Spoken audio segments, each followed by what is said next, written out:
Here's a startling statistic. More than half of pregnant women are overweight or obese, and their babies face big health risks potentially, but that could all change with a new hormone pill that they say can help halt the harmful effects of obesity in the womb. Tell me more, Dr. Ashton. So here's the thing, and this is both scary, but also from a medical and research perspective, also somewhat exciting. Obesity, we all know it's an epidemic.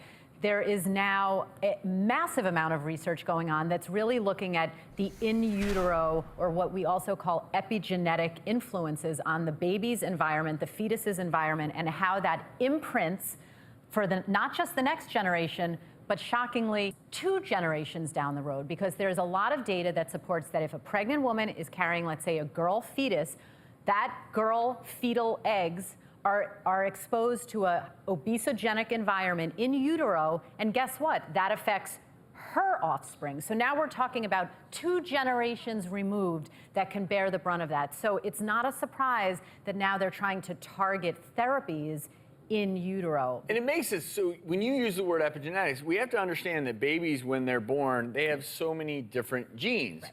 And in the womb we're talking about turning certain genes on or off by the environment. And this is fascinating. It's actually almost more fascinating to me that we didn't realize what a role this played until now. And it's confirming that genetics play a role in obesity. Absolutely. We're genetically predisposed to it. It's not just behavior. It's not something. Well, but this is actually not talking about as much about the genetics. It's saying that you take genetic material, and how we live our lives turns off or on whether or not we express those genes. Right. So it's actually not just about genetics. It's about the environment in which we say genetics. It's really the baby in the womb. Right. What the genes are going to display greatly is affected by their environment. It speaks to the point that there's not just one cause for obesity. Nope. And environment, and in utero environment in particularly, not just with obesity, with many other chronic diseases, illnesses.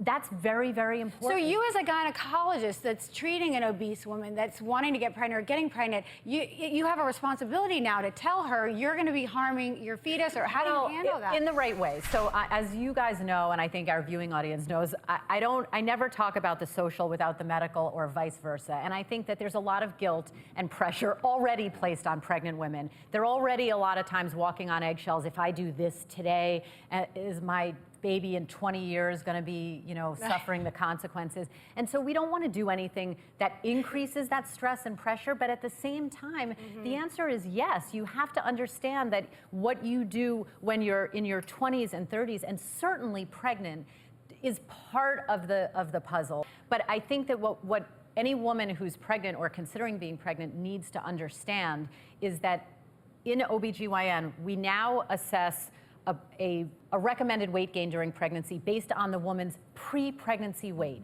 And if 1/3 to 2/3 of reproductive age women are overweight or obese, if they come into that first prenatal visit obese, they are not recommended to gain 30 pounds during that pregnancy. Is 30 pounds, what would you say just for a regular So for a normal weight woman, it's about 25 to 30 pounds. If you are obese, and that's with a BMI over 30, and this is controversial in OB-GYN, but you can gain as little as up to 10 pounds or 1 or 2 pounds and have a healthy weight baby.